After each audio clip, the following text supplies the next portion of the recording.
Welcome to Silmarillion Stories. We're the Lorehounds, your guides to Tolkien's world of Middle-earth. I'm John, and this is our podcast 4 of Maeglin, the 18th portion of the Silmarillion.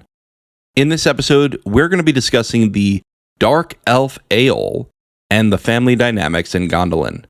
If you want to get in on the Tolkien talk, please send an email to lotr@thelorehounds.com or visit thelorehounds.com/contact.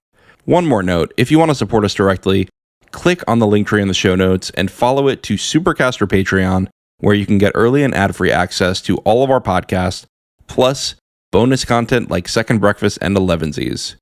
Before we get into the main episode, I want to add an early content warning that we'll be discussing sensitive topics today. In particular, sexual assault comes up as part of the subtext of this chapter. However, we'll be discussing every other part of the chapter before that, and there will be a big content warning followed by a break to give you a chance to turn off the podcast if you don't want to hear about those topics today. As always, please take care of yourself and do what's best for you.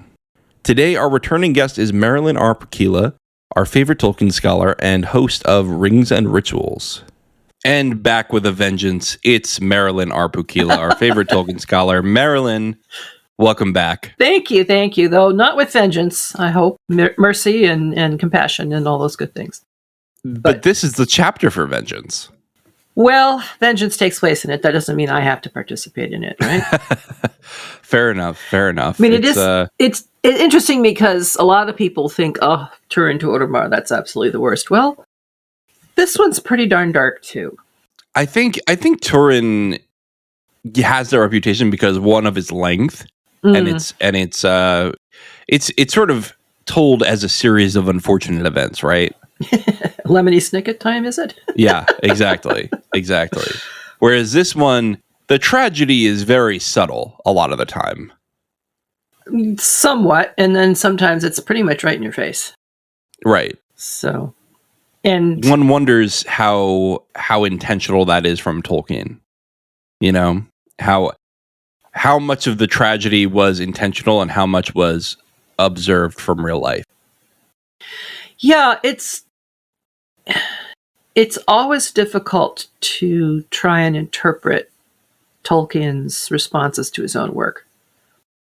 You know, You think, well, why in the world would he write something like this? What is he trying to say? What is his particular, is he giving us a moral? Is he just spinning a story? What do these events tell us about, the ways of the elves, about the Oath of Feanor, about Mando's prophecy, and how all these things come together to produce events that are really pretty dark.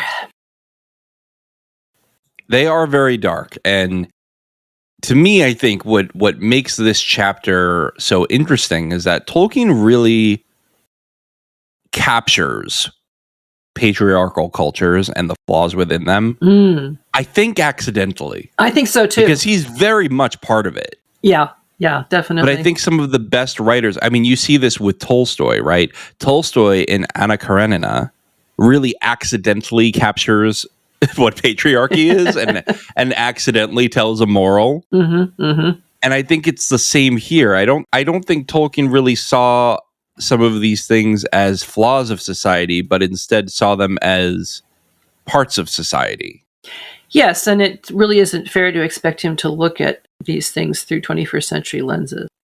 Sure, definitely. Even as we cannot do anything other than look at them through 21st century lenses. Right. But here we are, and Tolkien's unfortunately not here with us to debate with us, so we'll have to do our best to opine on his intentions and the meaning of it in our own world. And I think Tolkien is a lot like Bible study, right? Where you can read it and try to apply it to your own life and try to observe patterns in the real world. And I'm going to bring up the OJ trial today, so well, there we go. We're gonna do this. We're gonna have a lot of fun with a very dark chapter. Well, and I also think that Tolkien would have had different views about this throughout the course of his life, and that's another thing I think we need to keep in mind. Yeah. You know, Yeah, definitely. he was at a certain place at a certain time when he wrote a certain version of it, and then subsequent versions. And we are also reading a version which is the product of his son Christopher's work as well, and with a touch of Guy Caravel thrown in as well. So, right. So we are, of course, I don't think we've said the title yet. We are, of course, talking about Of Maeglin, this lovely chapter in the middle of the Silmarillion that almost feels like we're backtracking a little bit, right? We've been telling these grander stories of war and where the realms are, and now we're going to tell a more intimate story that touches on all those things and kind of shows you the interpersonal impact of all these realms and all these wars and all these politics. Yes, that was the thing that really struck me as I was preparing for this recording tonight, is it really is a story about individuals. And in looking at that, you are able to draw out what the relations were like between the Noldor and the Sindar. Right. And you're getting all these little hints about how things actually were. You're moving from annals to history, and sometimes even personal narrative. And so there's bound to be more information in there that goes beyond just the simple recounting of the facts. Something I find interesting about this chapter before I get into the synopsis. So what we're going to do here is I'm going to give the synopsis and then we'll dive deeper into themes. We are going to get into some pretty rough themes today, but we will give you a big flashing warning before we do that in case you want to skip that part of the discussion. Yes. So something I wanted to just observe when you get right into this chapter is it is called Of Maeglin, but the first word in it is Arathel. Yeah. It immediately focuses you on pretty much the only main female character in this chapter. There is mention of Idril, but I think she's more of a secondary character in this chapter. And really, Arathel is one of the female characters of whom we know more than any other of her motivations and her responses to events. There is no Bechdel test in sight. Oh, no. Bechtel wasn't born at that point, and I don't think Tolkien would have been interested in it if she had been. Alas. So just to recap what happened in the chapter, and of course we would recommend you read it, but if you didn't, we'll tell you what happened anyway. Arathel is the sister of Turgon, who is king of Gondolin. And Arathel is getting a little bit stir-crazy. She wants to leave Gondolin. Turgon says, I don't think so. She says, well, I'm going to do it anyway. He says, fine, but you have to go visit Fingon. She says, sure. But then as she goes off with some of her escorts, she goes, all right, well, we're actually going to go visit my friends who are the sons of Feanor. They get separated, and Arathel finds herself lost in a forest, in a very dark forest, where she meets a dark elf named Eol. Eol basically tricks her into captivity, takes her as wife, and has a son with her named Maeglin. Maeglin comes of age, and Maeglin says to his mom, hey, we should go find Gondolin again. Mom says, I'm proud of you, son. Let's go. Let's leave your dad in the dust. They go off, they find Gondolin. They're followed by Eol, who then gets to Gondolin, is captured, and he's told, you have to stay here because nobody can leave Gondolin without the leave of Turgon, and that's not going to happen. So he says, well, I'm not going to do that. He throws a poisoned spear at his son Maeglin to take him down with him, and Arathel dives in the way of her son, taking a non-lethal wound to the shoulder, which proves to be lethal later from the poison. Then Eol is going to be killed by the Noldor, executed by the Noldor, because he is a murderer and a kinslayer. And that's basically the end of the chapter. We do get a tease, too, of Idril and a conflict with Maeglin. One of the sentences that occurs more than once, more or less, is, but Maeglin stood by and said nothing. That's true. He's very passive. In terms of making statements and so forth. And in that, it's said that he's much like his father. They're both men of few words. Right. And we're told that, right, is that he really is the appearance of the Noldor, but at his heart, he is Eol. Yes and no. He is other than his father. He has characteristics that are similar. His father gave him the name Sharp Glance, for he perceived that the eyes of his son were more piercing than his own, and his thought could read the secret hearts beyond the mist of words. As Maeglin grew to full stature, he resembled in face and form rather his kindred of the Noldor, but in mood and mind, he was the son of his father. So that's how Tolkien describes him to us. His words were few, save in matters that touched him near, and then his voice had a power to move those that heard him and to overthrow those that withstood him. And, his looks are very similar to Eol, but his eyes are the eyes of the Noldor. And since the eyes are supposedly represent the soul, I think we're meant to understand that while his father might think he's a Noldor, think that he's, a Sindar and like himself, at heart, Maeglin is really a Noldor and considers himself a Noldor and wants to learn more about it. Yeah, he is very loyal to the Noldor, right? He is not. He's not leaving Gondolin after he gets there. No. He went with his father to the cities of the dwarves because Eol lived very close to the dwarves in the eastern part of Beleriand and became a very, very gifted smith. And Maeglin had that same talent, and so he would often visit the cities of the dwarves with his father, and there he learned eagerly what they would teach, and above all, the crafting of finding the ores of metals in the mountains. So he was a prospector, right? In a sense. Yet it is said that Maeglin loved his mother better. And if Eol were abroad, he would sit long beside her and listen to all that she could tell him of her kin and their deeds in the Eldamar, and of the might and valor of the princes of the house of Fingolfin. All these things he laid to heart, but most of all, that which he heard of Turgon, and that he had no heir. For Elenwe, his wife, perished in the crossing of the Helcaraxe, and his daughter Idril Celebrindel was his only child. So there you see, he loves his mother, so he has love, he has a sense of kinship with the Noldor, but he also is very transactional. Yes, you could say, in his interactions.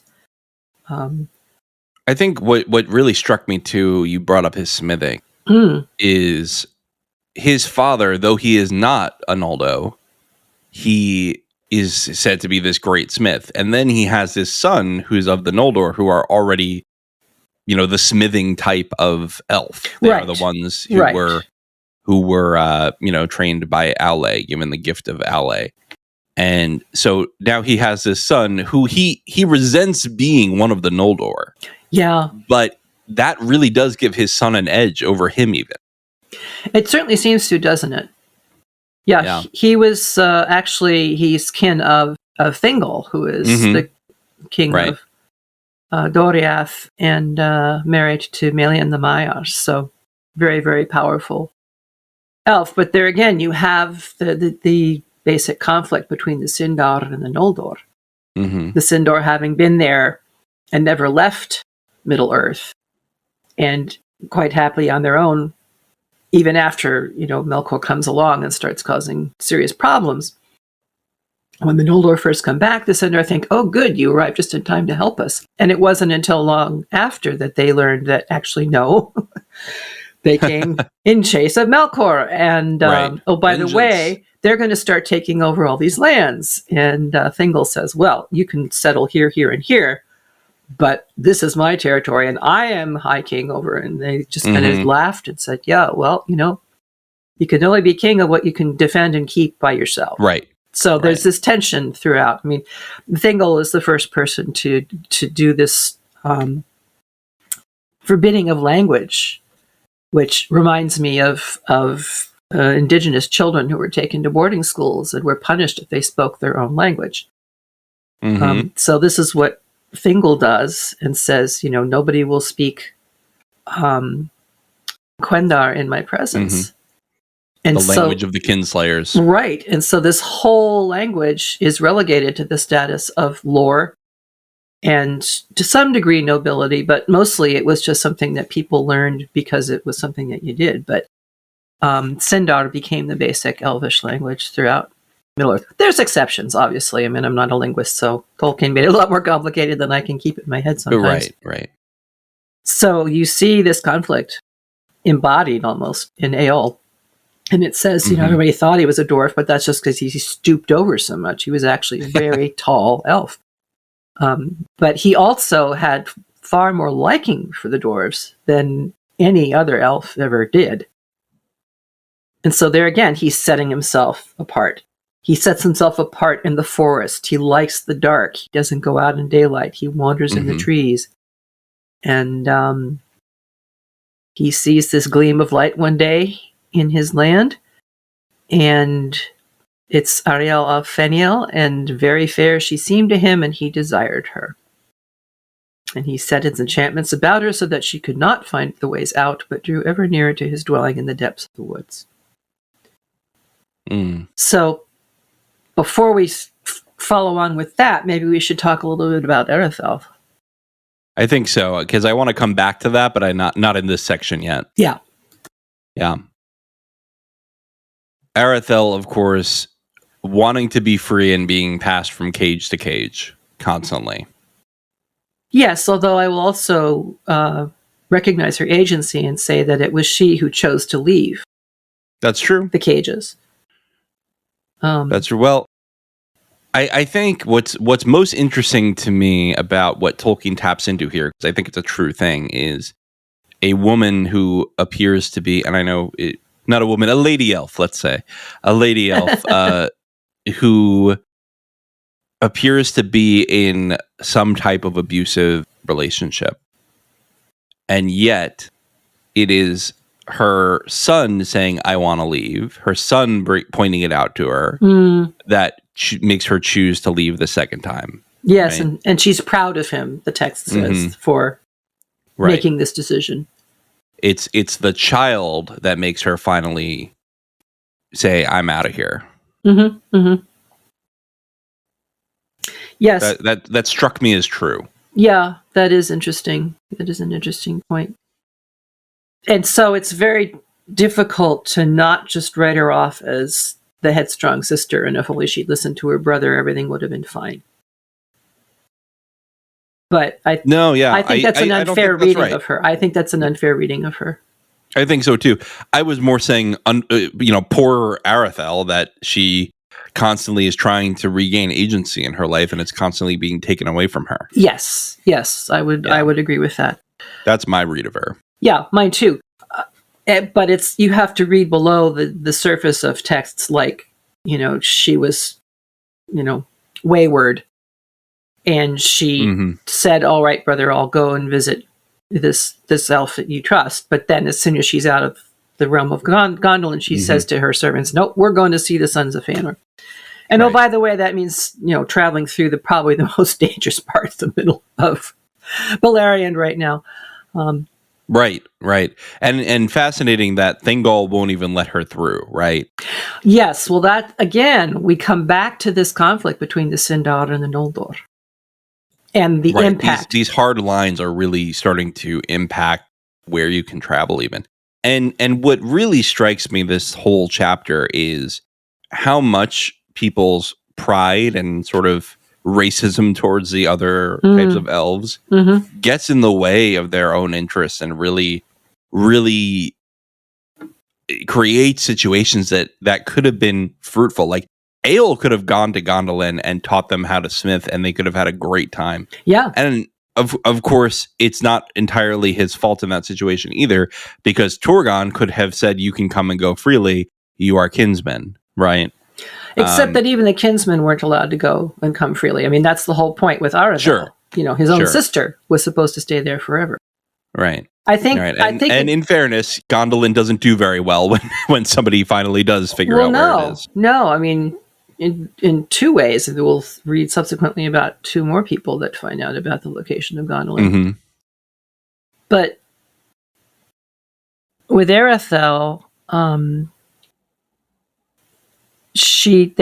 when she got lost or they got separated in this veil, which is the one that a certain human will be wandering through and be driven mad by, before he gets healing, her servants sought long for her in vain, fearing that she had been ensnared or had drunk from the poisoned streams of that land. But the fell creatures of Ungoliant that dwelt in the ravines were aroused and pursued them, and they hardly escaped with their lives. But Arathel, having sought in vain for companions, rode on, for she was fearless and hardy of heart, as were all the children of Finwë. And she held on her way and crossed as Galduin and Aros came to the land of Himled, between Aros and Caelan, where Celegorm and Curuthin dwelt in those days before the breaking of the siege of Angband. And so she stays there for a while, but the brothers don't come back in time. And so she decides that she's going to ride further abroad. And that's eventually when she gets ensnared in Nan Elmoth. And the irony is Nan Elmoth is the forest where Thingol was, quote, enchanted by Maeglin. So when women do it, it's an enchantment, and when men do it, it's ensnarement. I don't know. I mean, I don't mean to equate the two things, because there was definite love between Maeglin and Thingol, or they wouldn't have stood there for however many hundreds of years it was, gazing into each other's eyes.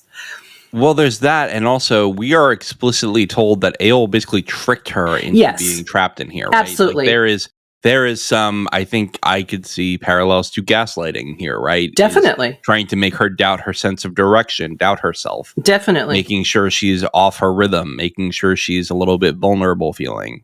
And getting back to your earlier point about, Eol could have come and done this.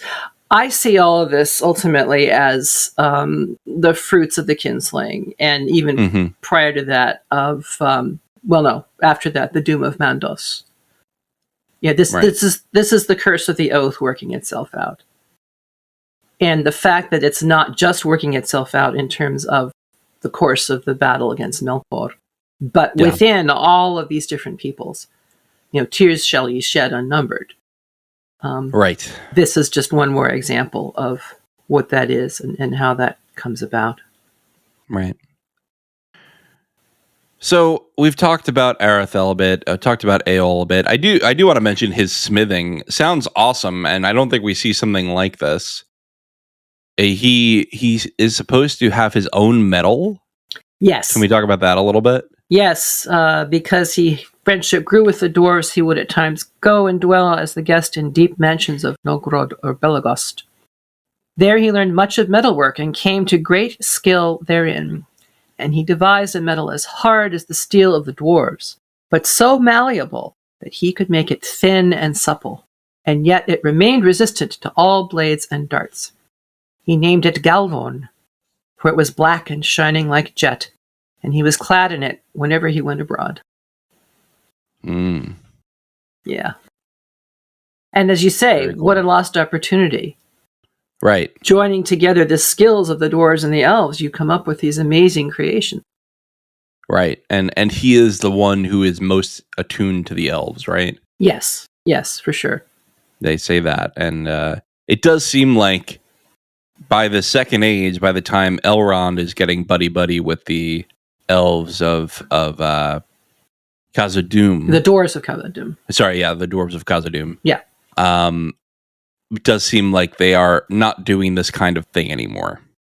Well, we don't hear about it, so. Yeah. It does seem that way. And we don't see it anywhere. You would think Gimli would be using that in the Third Age if it were still around, right? Like, possibly, although I have to say, I wonder how they felt about the fact that it was black and shining like jet. There is a coding in this particular heroic legend form that says, black is at best questionable.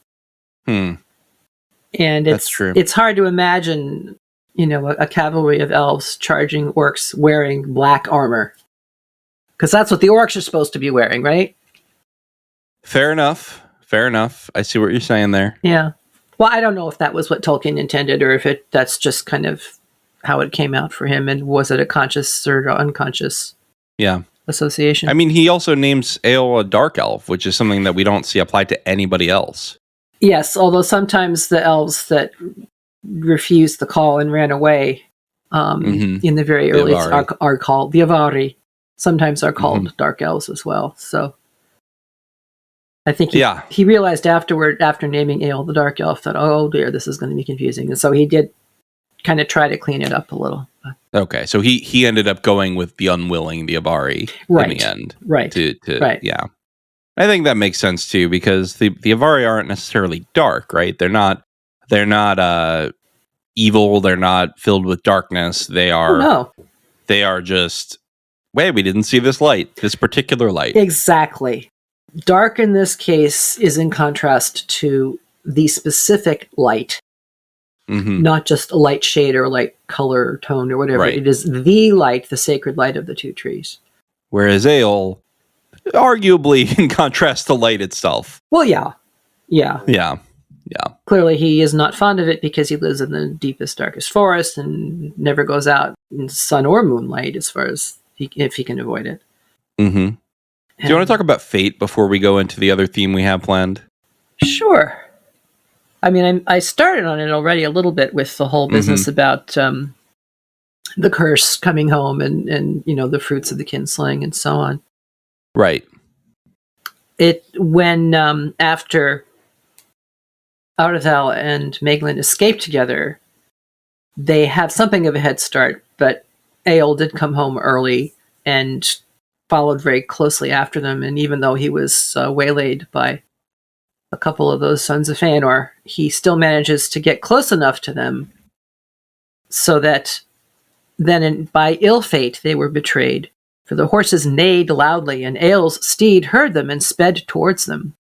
And Eol saw from afar the white raiment of Aurethel, and marked which way she went, seeking the secret path into the mountain. So here it's called ill fate. Was that an extension of the curse? Could be. Was it just random ill fate? Luck of the draw, I don't think anything's random in Tolkien's universe, right? Well, that's the sense that one gets, yeah. I think we've talked about this before, that fate, doom in Tolkien's universe seems to be that the big steps, that's all up to the god, that's all up to Eru Ilúvatar, right? Right. And then the little steps, you can save your mortal soul. You can sort of redeem yourself personally by being a part of the plan. But all of these characters are enmeshed in the fate of Gondolin itself. And we've already been told that Gondolin is going to fall. I mean, right. It's going to be the last one to fall. It's going to be the last one to fall, but it's going to fall. Right. And so, however it happens, it is written, quote unquote, if you like. Right. You can't spoil Tolkien because he'll do it for you. Yeah. Yeah, and all the subsequent things that happen. The fact that Aurethel wound up dying from this wound that was, as you said, not necessarily mortal, but it was a poisoned javelin. Right. It was deceptively not mortal. Yes. Yeah. And so both Aurethel and Idril were begging Turgon to show mercy and not execute Eol. Right. But Arethel's death kind of put paid to that. Well, that's the whole thing, right? Is Eol probably would have lived had he not poisoned killed his javelin. Aurethel. Right. And the whole thing about poisoning your weapons, I mean, that's something that orcs do. Right. So there again, you're getting this very, very shaded coding for Eol.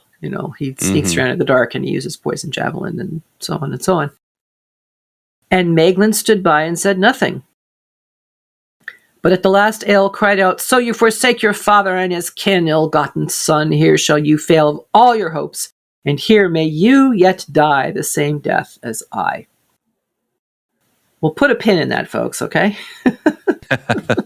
Yeah, we'll get back to that in a later chapter. Yes.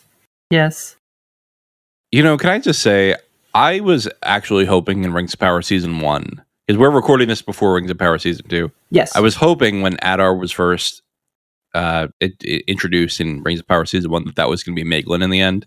because we do end up with an uncertain fate of Maeglin in the end of the Silmarillion. Really? I believe he is not confirmed.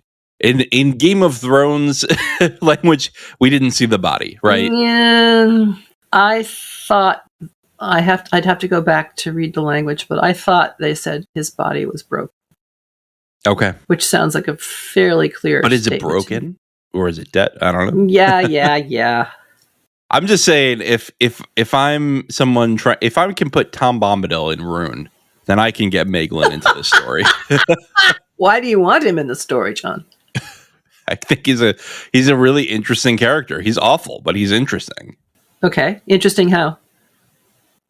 He is the son of the Twilight, right? He is somebody with this crazy expertise of both dwarven and elvish smithing. He is someone who has the potential to do great, but did awful things, and I think could still do great things if he were brought back to the light a bit. Well, he also falls in love with his first cousin. Well, you know what? I just got out of House of the Dragon. That's child's play. We're not talking Targaryens here. I knew this was going to come up, and I had my response set here. Yeah, as soon as I saw him falling in love with his cousin, I was like, that's nothing. That's nothing. For it seemed to her a thing strange and crooked in him, as indeed the Eldar ever since have deemed it, an evil fruit of the kinslaying, whereby the shadow of the curse of Mandos fell upon the last hope of the Noldor. I think that's pretty definitive coding for this is not good. Oh, for sure. I'm not defending it. Okay. I think it's and the Noldor are clearly not for it, and she's not for it. It's not great. It's not great. And I mean, you could say this is something of indication of how he was begotten himself. You know that. Mm-hmm. Although that gets kind of squishy when you're talking about, do you blame parents for the deeds of their children and so on and so on. But for sure, in this kind of context, which is context of epic hero stories or whatever, these things are pretty clear at least in our Western tradition, right. That first cousin marriage is. I can't think of anywhere other than Valeria where these things are acceptable. And I think I don't know, first cousin marriage that was legal in the United States for a long time. No, it still it's true. Is legal in some states. No, it's true. First cousin marriage is, and I think genetics now is saying that it really isn't quite as bad as it had been believed to be, unless there is some kind of serious genetic. Don't marry your cousin. Can we just? We're not encouraging you to marry your cousin. No, not doing it. Not doing it. I'm just saying. I think in Tolkien's time, right, it was even less recognized as some kind of taboo. That's certainly possible. However, thus it was in Gondolin, and amid all the bliss of that realm, while its glory lasted, a dark seed of evil was sown. So there you are.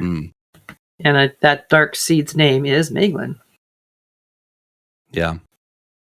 Can I talk about the OJ trial now? Please. Go right ahead. So I've been listening to a podcast on the OJ trial. It's called You're Wrong About. They talk about a lot of things, but they talk about the OJ trial sometimes. Been going through their back catalog. And I've thought a lot about how when OJ killed his ex-wife, Nicole Brown, this was not and by the way, allegedly, I know he wasn't convicted, but this was at the end of a long pattern of abuse.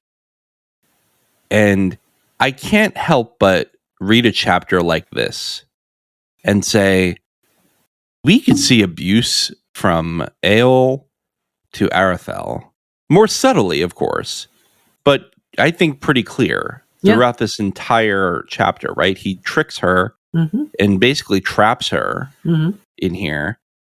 There's an implied assault, which I think we'll talk about after a little content warning here.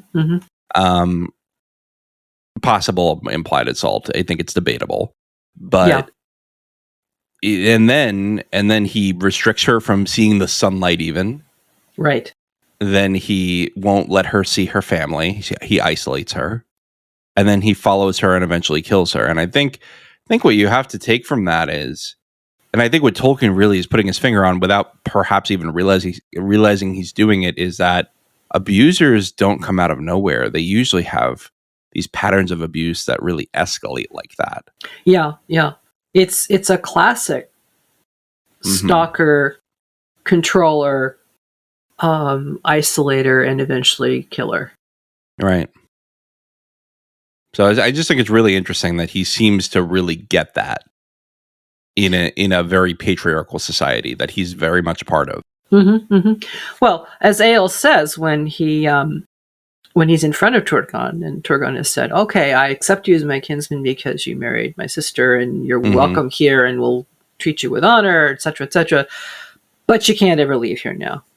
Right. And his response is, "I care nothing for your secrets, and I came not to spy upon you, but to claim my own." Right. My wife, possession. My wife and my son, very definitely possessions.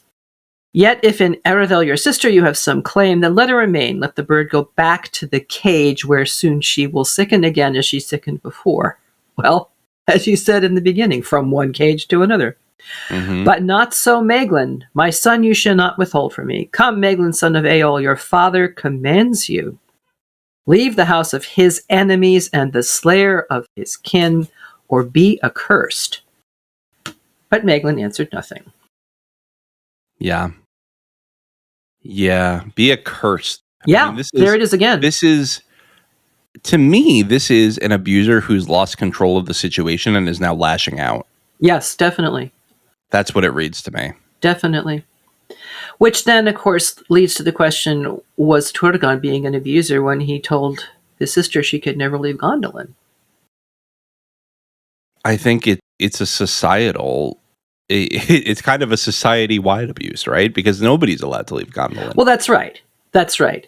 And one wonders if, when this whole plan was happening, when he announced it to his people, did he give people a chance to say, you know, I kind of like wandering free, so it's great to know you. I hope you have a good life.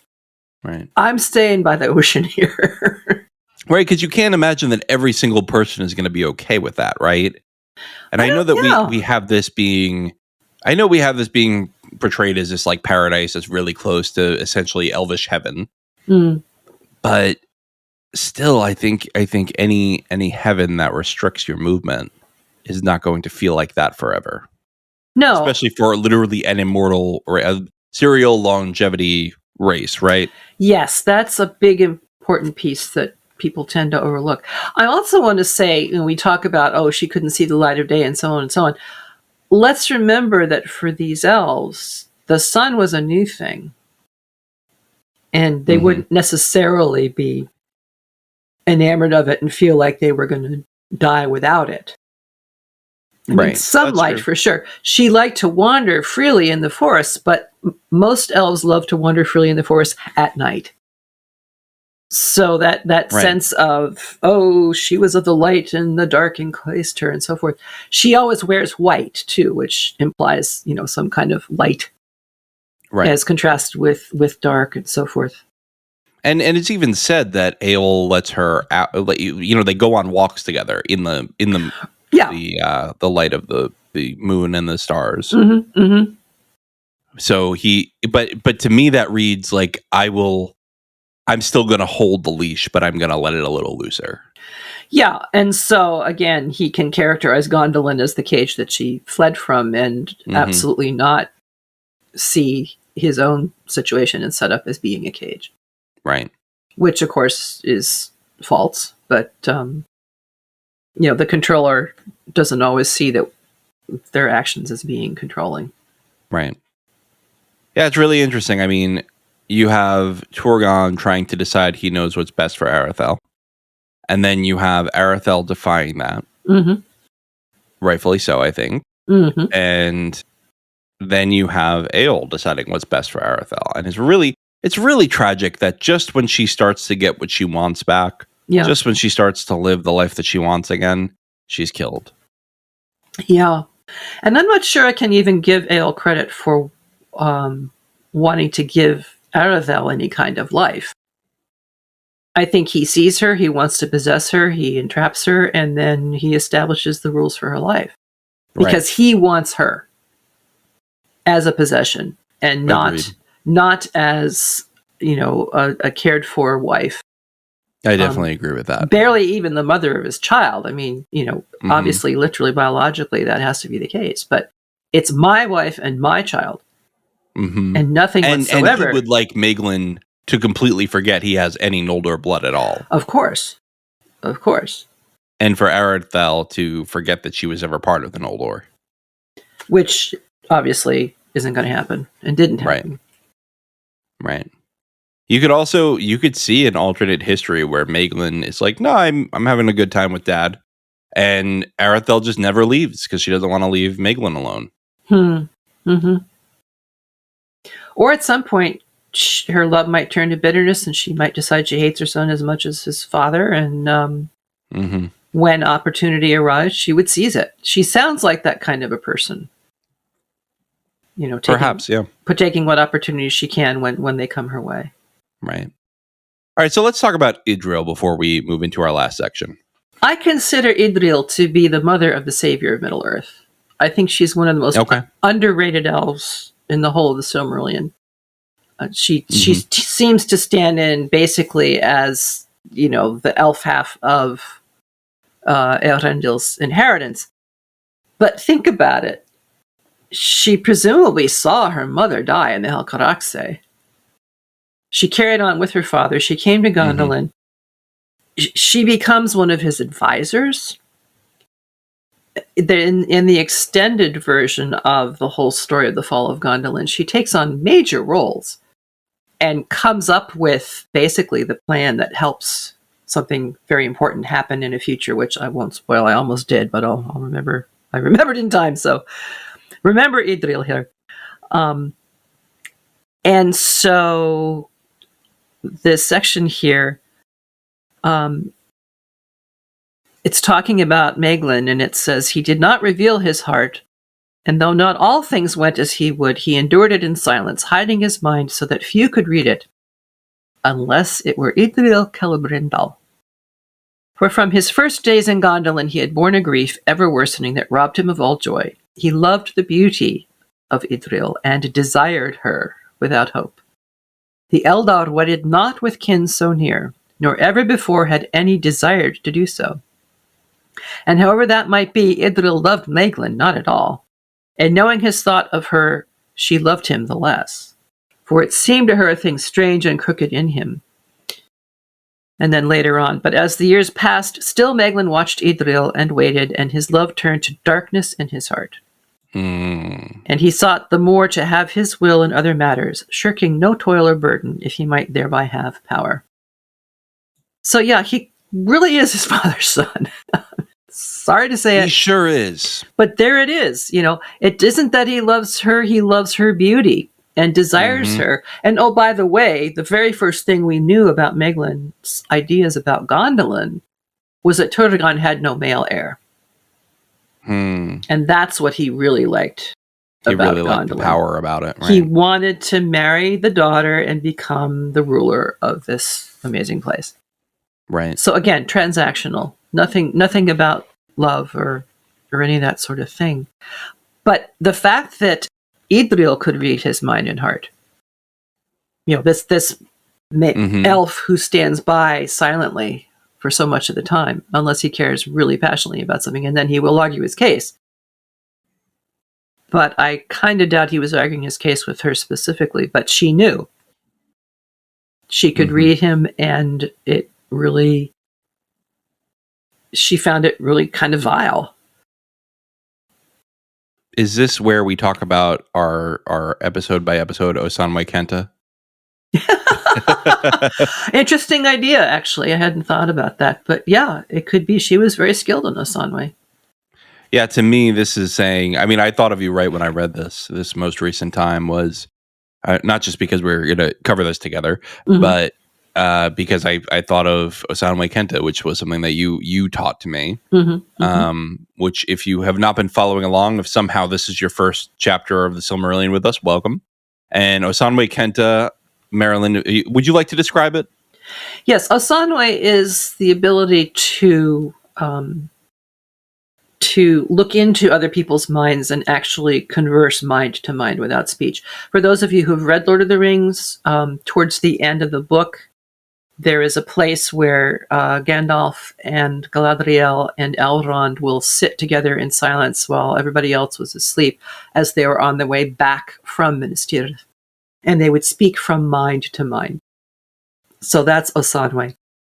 And everybody has some capacity for it, whether greater or smaller, even humans. But it comes up in a lot of contexts. Relative to the Rings of Power coming along, the whole notion of whether or not people could read the mind of Anatar. In the original texts, some people could, some people couldn't. And that was what led to some people shutting the door in Anatar's face. And an interesting exception to that, which eventually proves ruinous. Sort of exception. So you could call it that sense of intuition, I suppose. But in this particular case, usually people have the freedom of choosing whether their minds are open or not. And so what made people suspicious of Anatar was that his mind was closed. Right. And that was unusual.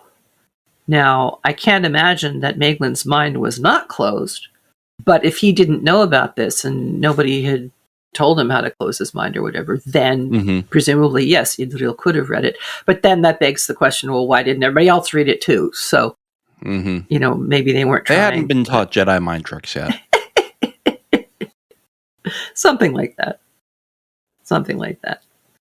Yeah, it's. I think Idril will certainly be someone to keep an eye on going forward. Kind of a secondary character here, but definitely illustrative of Maeglin's decline. Definitely. And for those of you who do want more and would like more detail than what's present in the Silmarillion, then I really encourage you to look for the single volume called The Fall of Gondolin, which was one of the last books that Christopher edited and published. It might have been the last, right? Was that one the last one? I think it might have been the last. It might have been. Or was it Beren and Luthien?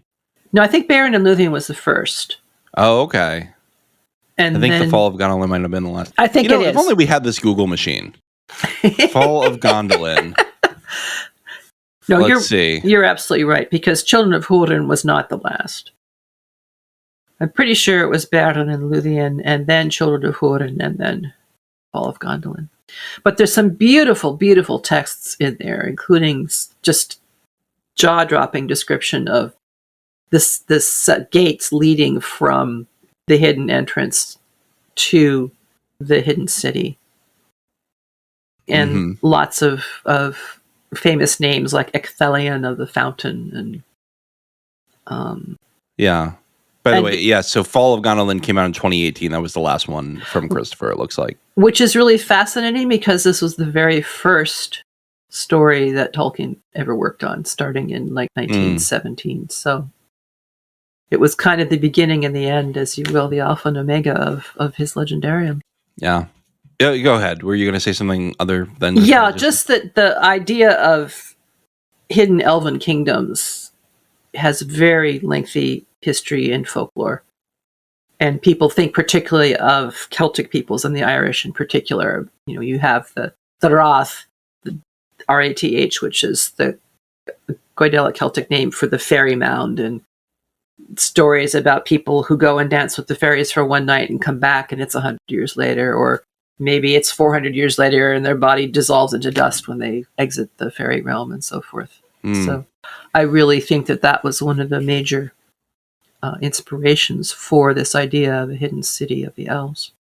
Obviously, Tolkien's elves intentionally quite different from the Tuatha De Danann and the stories that come from the Irish legends, the Tangbo and so forth. But yeah. Cool. The hidden cities of the elves are numerous in this realm. Yes, they are. All right, so the next section we're going to get to is going to be our last one. So if you If you choose to tune out here, know that you will not miss anything except this next topic. And that is one that we're going to give a content warning for. It is going to focus on sexual assault, particularly rape. And we are going to talk about it as sensitively as we can. But a lot of people don't like to hear about it due to personal circumstances or sensitivities. That is totally fine. You are welcome to tune out if you'd like, and you won't miss any other topics.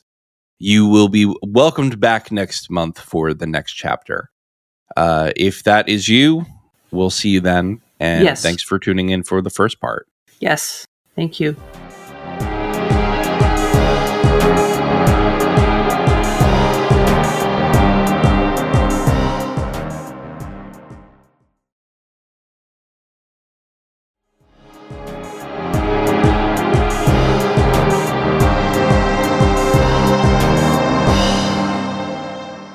And of course, now that warning has been given, this is a sensitive subject. We're going to do our best to navigate it as carefully and tactfully as we can, but we always welcome feedback. Mm-hmm. And the knowledge that everybody has different experiences and will respond to similar experiences different. So, absolutely, we can only come from our own experience, knowledge, understanding, and so forth. And please don't ever hear anything that we say as being prescriptive.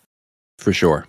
We'll do our best to be thoughtful about our language, but, you know, with strong topics come strong feelings, and it can sometimes sound as though one might be saying this is the right way, this is the wrong way, whatever. But it's a very, very gnarly issue, and everybody has the right to their own feelings on the subject. So. Absolutely. So this actually came to us via feedback. I think Tina on the Discord wanted to talk about this issue because it is both present and absent in Tolkien's writings. Mm-hmm. So here's what Tina said that triggered this discussion. The absence or presence of the concept of rape in Tolkien's writings has concerned me on many rereadings of his works. The word is never used, but it is strongly implied on different occasions. Every time I read Arathel's story, the description of how she and Eöl got together makes me very uncomfortable. The published text says she wasn't wholly unwilling, but to me, the way it is described clearly indicates rape. The consequences this would have on Arathel's character are never really explored. She stays with Eöl and they have a son together, but she is clearly unhappy. She still doesn't seem changed at all from how she was described before her first encounter with Eöl, despite being held against her will for many years.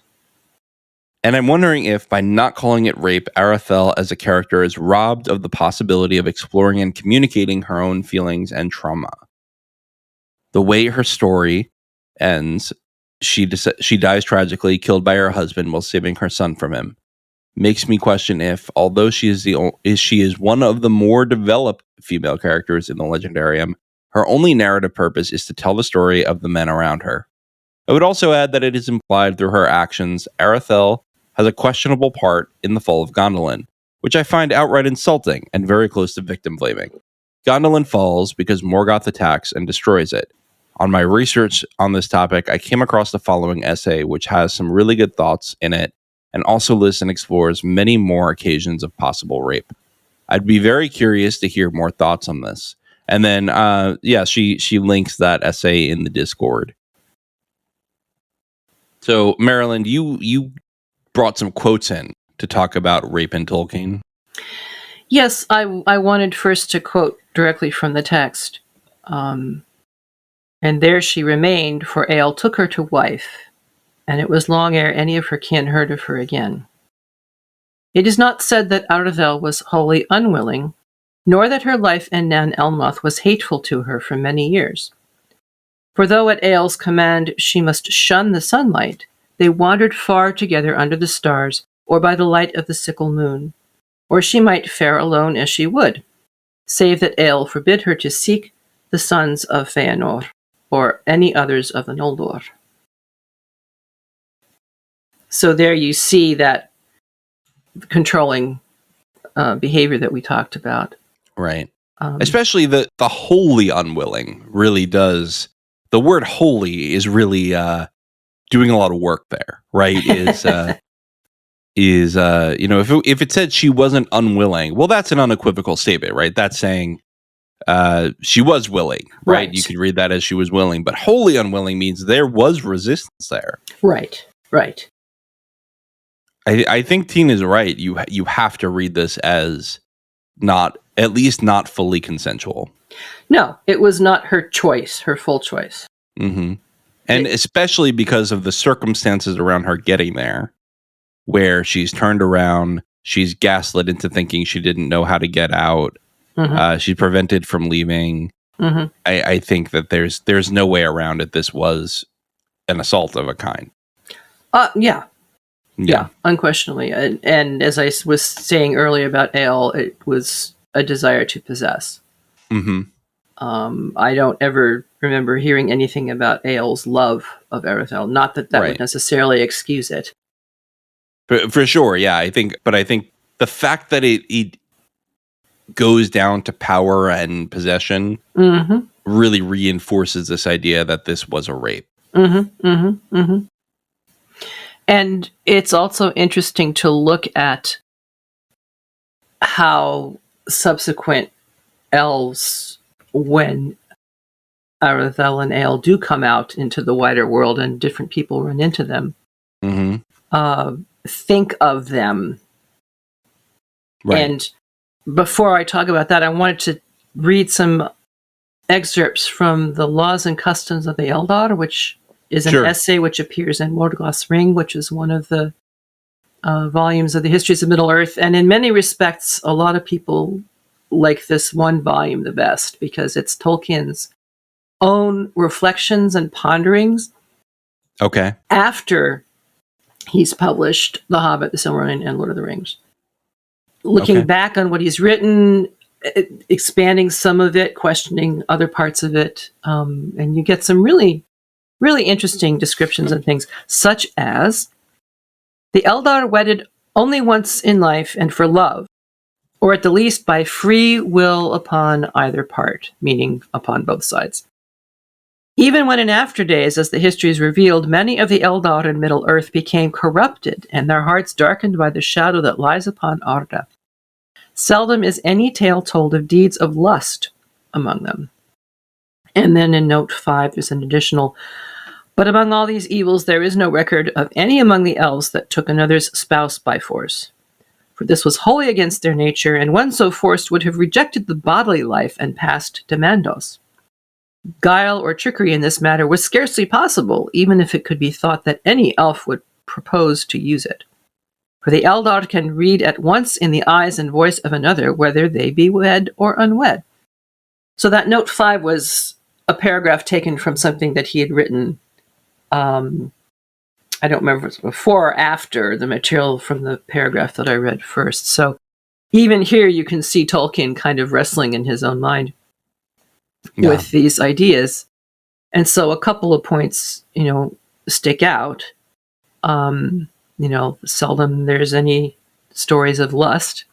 Mm-hmm. But they do reference the fact that this change became of the corruption that came upon many of the Eldar during their time in Middle-earth, and their hearts being darkened by the shadow that lies upon Arda. So, Melkor made me do it.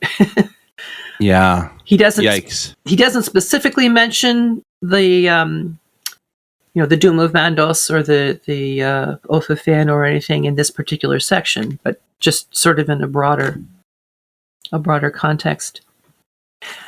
And the notion that if anyone tried to force someone else, they would leave their Roa behind and send their Fëa to Mandos.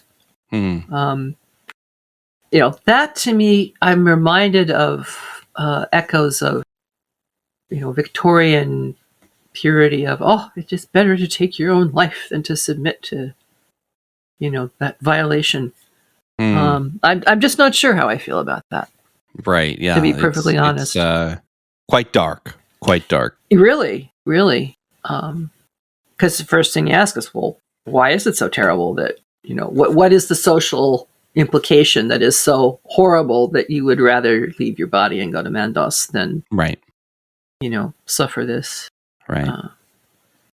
And then in terms of how did they define marriage, there's some lovely writings in there about the ceremonies that happen and how the family is drawn in together and gifts exchanged, and it sort of harkens to what we see in Lord of the Rings when the Fellowship is in Lorien and Galadriel gives to Aragorn the brooch, which is the eagle with the green stone in it, that eventually gives him his name Elisar, that she had given to her daughter Celebrian, who had given to her daughter Arwen.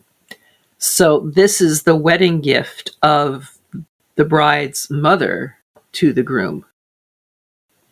If you know these histories. If you don't know this material, then it's just a lovely gesture and it's fine. But Tolkien knew about it. It was in his head when he was writing this scene. And, you might think, well, so what? He gets a green stone. That's lovely. He goes on. And eventually it becomes his name. What is that? Why do we need to read about that? Well, it had this deeper significance that Galadriel was accepting that her elven granddaughter was going to marry a mortal man. Which is pretty huge when you think about it. Yeah.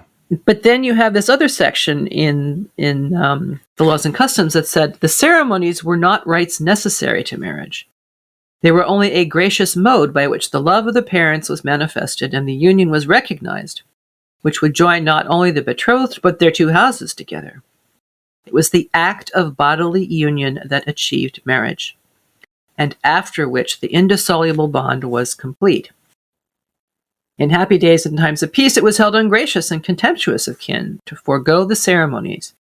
But it was at all times lawful for any of the Eldar, both being unwed, to marry thus of free consent, one to another without ceremony or witnesses, save blessings exchanged and the naming of the name, capital N name.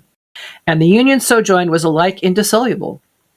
In days of old, in times of trouble, in flight and exile and wandering, such marriages were often made. Okay, counsel.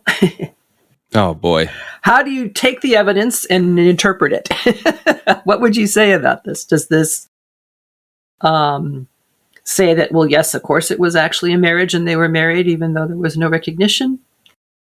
Is this good practice? Is it harmful practice? I mean, it is really kind of fascinating. It is, and I think in the case of Eöl and Arathel, whether there was a witness or not, the way she was brought to the altar made it impossible for her to truly enter a marriage. Yes, to marry thus of free consent. If you are not free to say no, you are not free to say yes. Absolutely. And I think that one word free demonstrates that even if subsequently Eöl tries to claim kinship, I just don't think he can. I mean, when he encounters the two sons of Feanor that Arathel had been intending to come and visit, when he's chasing after his wife and his son, then Eöl mounted his horse, saying, "It is good, Lord Curufin, to find a kinsman thus kindly at need. I will remember it when I return." Then Curufin looked darkly upon Eöl. "Do not flaunt the title of your wife before me," he said. "For those who steal the daughters of the Noldor and wed them without gift or leave do not gain kinship with their kin. I have given you leave to go. Take it and be gone. By the laws of the Eldar, I may not slay you at this time. And this counsel I add. Return now to your dwelling in the darkness of Nan Elmoth, for my heart warns me that if you now pursue those who love you no more, never will you return thither." So just that one paragraph, we've got fate, we've got counsel, we've got foreboding. I mean, Tolkien just crams it all in here. It's really quite extraordinary. But it's clear that Curufin does not consider them married, and therefore Eöl is not a kinsman. But to me, see, here's the complication, is that this doesn't read to me as you have taken, he does say steal, but it doesn't read to me as this was not a consensual marriage. It reads to me as a racial thing. This feels to me like an issue with an interracial marriage by a racist person. Interesting. That's how I read it. And so in this moment, I'm actually rooting for Aol in this particular exchange. I'm like, hey, that's a bigoted take. That's really fascinating. I think just based on the information that Curufin has is what I'm saying. Sure. And I absolutely agree with you that as a subtext, I'm sure that there is this racist approach because of he looked darkly upon Aol and so on and so on. But he does instance, the fact that he says the daughters of the Noldor instead of those who steal elf women. Yeah. Or lady elves, as you put it, or whatever, and let them without gift or leave would indicate, okay, there's not as much of this us-them going on. But Also because they're perfectly pleasant to him. They're a little mocking, but they're perfectly pleasant to him prior to this moment. And then when he says kinsman, that's what sets off Curufin, is saying we're the same. And I think that's what says to me, this is not about consent at all in this exchange. This is about, we are not the same. Yeah. You are not like me. Yeah, okay. I can see that. I don't remember that Curufin was all that gracious to Aol when they first found him. I think it was more mocking. Yeah, it was definitely mocking. I'll say that much. But I think you're absolutely right that word kinsman touched a nerve, and that was that. But now, again, this question of are they legally wed or not, when Aol is in front of Turgon and everybody, and Arathel is there, and Maeglin is there. At first, Aol says, this is my wife and my son, and I'm here to take them back. And Turgon is like, are you kidding me? And it's Arathel who says, he speaks but the truth. He is Aol, and I am his wife. Now, according to what I read before from Laws and Customs, that's a marriage. Right. I think she's, if nothing else, if they were not married before now, she's ratifying the marriage. Yes. Right. She is. Yes. She is creating the marriage in front of everyone, if only to save Aol. And he is the father of my son. Now, was she saving Aol for her own sake or for her son's sake? Fair enough. What do you know about the legitimacy and we just finished House of the Dragon. What do you know about bastards in Tolkien? Yeah, that's a really interesting question. I cannot recall a single bastard in Tolkien.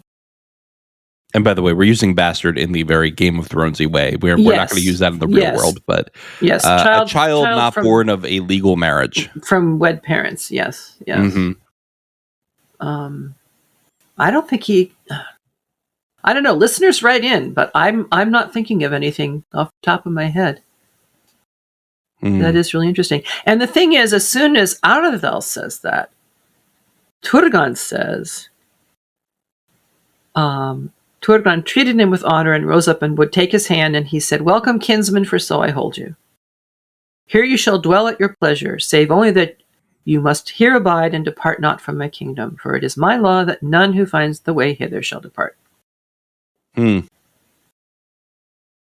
He's like, sure, you're my kinsman, but you got to follow the rules of all my kinsmen now. Right, which even my sister was supposed to follow, and I have regretted letting her go ever since I did. And I think the point here is that Aol is trying to get all the benefits of being a kinsman, and none of the duties, none of the responsibilities. Yeah. And as we know from Peter Parker's uncle, Ben, great power comes great responsibility. Great responsibility. And Aol does not have the excuse of ignorance. He knew full well that anybody who enters Gondolin is not permitted to leave. Right. And he was even warned by Curufin, right? He was warned by Curufin. Yes. Yes. And we know Curufin has never been bad intended. I couldn't even get through that sentence. No, getting back to Rings of Power for a second, my personal headcanon is from that very first episode, the really nasty kid who throws rocks at young Galadriel's boat is Curufin. I can see it. I'm into this. Yes. All right. I'm with you on the headcanon. Yeah. this is a really interesting conversation, Marilyn. I'm fascinated by this idea of consent and when sex is allowed in Tolkien. I mean, here's the thing: is like I don't think it's just that Tolkien's ignoring rape. I think he's mostly ignoring sex in his writing because it makes him uncomfortable. I think that's pretty much it. Yeah, no, I agree. Here. Hey, if your parents both die by the time you're 12 and you're brought up by celibate priests, it's going to be He's like, I can't stop these hippies in real life, but damn me if I won't stop them in my book. Yeah, seriously. Another point, Turgon's whole approach to this question. The king listened with wonder to all that Aravel had to tell, and he looked with liking upon Maeglin, his sister son, seeing in him one worthy to be counted among the princes of Noldor. So, clearly, for Turgon, this issue of Noldor versus Sindar is not an issue. He's looking at Maeglin as an individual. Now, maybe he's a little blind because Idril sees better than her father did. But still, Aravel has claimed him as her son, claimed him, as product of a legal marriage, if that matters, because we don't know how they view that particular topic of children of unwed parents. I rejoice indeed that our Feniel has returned to Gondolin, he said, and now more fair again shall my city seem than in the days when I deemed her lost. And Maeglin shall have the highest honor in my realm. Then Maeglin bowed low and took Turgon for lord and king to do all his will. But thereafter he stood silent and watchful, for the bliss and splendor of Gondolin surpassed all that he had imagined from the tales of his mother. And he was amazed by the city, its strength, and its hosts of people, and the many things strange and beautiful that he beheld. Yet to none were his eyes more often drawn than to Idril, the king's daughter, who sat beside him. For she was golden as the Vanyar, her mother's kindred, and she seemed to him as the sun from which all the king's hall drew its light.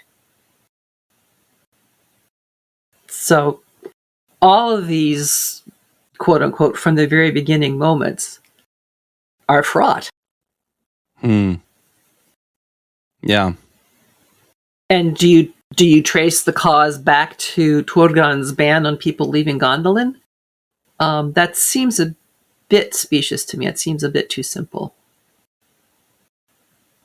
I think it's just part of a pattern, right? This is a part of a pattern of closing your realm to others, closing your heart to others, and focusing on the differences between elves who really aren't all that different to begin with. And I think Turgon, his actions make a lot of sense in the context of where he is. We're talking a lot about context now because we're all making jokes on TikTok. But I think his actions they make sense in the context of what he's given, but they're not great, right? Yeah, I mean, he had that open kingdom, on the shores of the sea and the beautiful halls of Inyamar and so on. Yeah. But he did receive that warning from Ulmo, and he was guided by Ulmo to this place. Yeah. So that could be a partial definition of fate in Tolkien's world. And yet he ignored the most important warning. Love not overmuch the works of your hands and the devices of your heart. For ultimately, redemption comes from the West. Right. You are not going to succeed in this. It was doomed from the start. And at the end, all of this is going to be destroyed. Right. And much that you have produced is beautiful and wonderful. And if you wish to preserve it, and by the way, the lives of your people, when the time comes, listen to the warnings that come from above. Get out of there. But this is, again, Tolkien's mega theme, the dangers of possessiveness. Yeah. Love not overmuch the work of thine hand and the devices of thy heart. Well, that's a light note to end it on, Marilyn. Are you looking for lightness in the Silmarillion, John? If you are, I think you're kind of looking in the wrong place, at least until the very end. I mean, it does end on a happier note. We have to say that. There's some happy notes coming up. Like I just recorded a Baron and Luthien part 1 with someone. And that's a much happier story. Yes. Freedom from bondage. It's a lot more consensual, at least. Very much more consensual, and interesting to think about in the context of marriage. I mean, they could legally, in the eyes of the elves, according to the laws and customs of the Eldar, they could have gone off together, declared their marriage to each other, and that would have been that. But it was Baron who actually, probably because of the laws and customs of humans, which we don't ever really see codified, at least not by Tolkien, he was the one who felt it was dangerous to take a wife without the consent of the father. I think, if I'm going to be really generous, because there is an element of, well, whose possession is she? But if I'm going to be generous to this whole thing, I think I would say that Baron wants a good relationship with his in-laws, you know? Exactly. Like, it's okay to just not break the bonds, right? The absence of the blessing of a parent, it's going to affect the relationship. I was very lucky that when I asked my in-laws, and I asked them both, by the way, because we live in the 21st fucking century. There you go. But when I asked my in-laws for their blessing to ask my wife to marry me, I couldn't get through the sentence before my mother-in-law, my future mother-in-law at the time, ripped the ring out of my hands and started screaming in excitement. So I was very lucky in that sense. I'm glad she didn't rip it out of your hand and throw it at you. That's what No. She started screaming in excitement. Aww. And my wife was showering in the other room, and we said, "Hey, keep it down," because she's gonna get wind of something. Yeah. But it's very funny. But yeah, Baron had a harder time impressing his in-laws. I'm glad that you did not have to seek for a Silmarillion, John, because that would have been tough. Would have been. I couldn't even finish the question, so definitely no Silmarillion hunt for me. Thank goodness. All right, Marilyn, it's been fun. Thank you again for coming on. What else you working on? I know you're in the middle of Rings of Power with us by the time this airs, because I think this is going to air in September, actually. Yes, we will be deep in the throes, and it'll be very interesting to see. There's been so many things, quote unquote, spilled.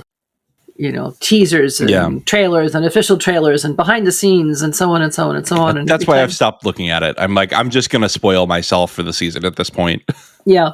Well, I'm much less concerned about being spoiled with this time around. I'm not sure why, but I think it mostly has to do with feeling as though I understand the basic framework that they're working in now. And accepted that there will be many things that are not part of my own canon, as well as the canon of the bits and pieces that we have.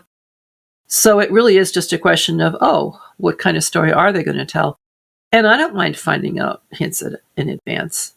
And of course, the way they put together spoilers, they can create one impression when it's actually something quite different. So I'm taking it all with, lashings of salt. And I'm very excited to see what all it's going to contain. And then even more excited to eventually have Sarah and I get together again and do season 2 of Rings and Rituals. That'll be a lot of fun. Yeah. Looking forward to it. Marilyn, I will include the link to your Rings and Rituals feed, of course, in our link tree. Great. It's always there. But also, I will put in your scholarship page, too, in the show notes, since this is you're a special feature guest on this podcast. Well, thank you. And we're both thinking about certain scholarship. We're thinking about it. For a future. We got to figure out if we can fit it in still. We do. It's a busy time to be doing it. I told myself, okay, so I'll get most of the work done in August because September will be crazy. Have I gotten any work done on it? Just enough to realize I have a lot of work to do. Yeah, let's see where we get with that. But yeah. Marilyn, always a pleasure to talk Tolkien with you, and I will be talking Tolkien with you a lot soon. We're recording this in August before Rings of Power, and a lot of Rings of Power ahead of us. Can't wait, and it's a delight to talk Tolkien with you too, John. Good night, Marilyn. Good night. Well, that was a great conversation with Marilyn, and I hope you'll stick around for the outro so you can learn what else we're doing on the Lorehounds Network. Of course, we've got our affiliates like Nevermind the Music doing their weekly podcast. I'm recording this in advance, so I'm not sure exactly which episode is going to be out when this episode drops, but they are doing a great breakdown of different songs, different eras of music, different musical themes through the lens of psychology. So they have a music professor and a psychology professor, and they both bring something to the table on the analysis. We also have Radioactive Ramblings, a Fallout podcast, which is no longer just a Fallout podcast. It is now doing the Red Rising Book Club. Very exciting stuff, and I hope people will check it out. It's a really great series, so they're doing a great job breaking it down too. In January, Steve and Anthony from Probably Howard are going to be joining us to cover Severance, so stick around for that. And in the meantime, on the Lorehounds Network, we have Woolshift Dust. Silo is just about to come back. I know Alicia and Luke are going to be doing some preseason coverage, and then they will be going right into weekly coverage. They've got screeners, so hopefully pretty soon after the episode. I'm not sure what their timing plan is, but they are going to be able to dive really deep thanks to that. And on the Lorehounds feed itself, we just wrapped up The Rings of Power. Currently, Agatha All Along is going, and I think it's wrapping up maybe the week I drop this, depending on when I drop this. And so that's going really well, and I hope it continues to go well. And coming up soon is going to be Dune Sisterhood, which is going to be a new show on HBO Max that David and Alicia are going to be covering in the Dune universe, in the Timothy Chalaverse, if you will. Plenty of other stuff coming on the Lorehounds Network, especially we have Second Breakfast every month. We just did 11Z's on Poltergeist. We did Poltergeist 1 and Poltergeist the remake in 2015 for the public. Then we did the sequels to Poltergeist on the private feed. So check out the links in the link tree to get access to all of our exclusive content as well. Now, before we head out, I have thank yous for our Discord server boosters and our lore masters. So starting with our Discord server boosters, we have Aaron K, Killer the Thriller, Dork of the Ninjas, Duve71, Athena A, Tina, Listu, Nancy M, Ghost of Partition, and Richard W.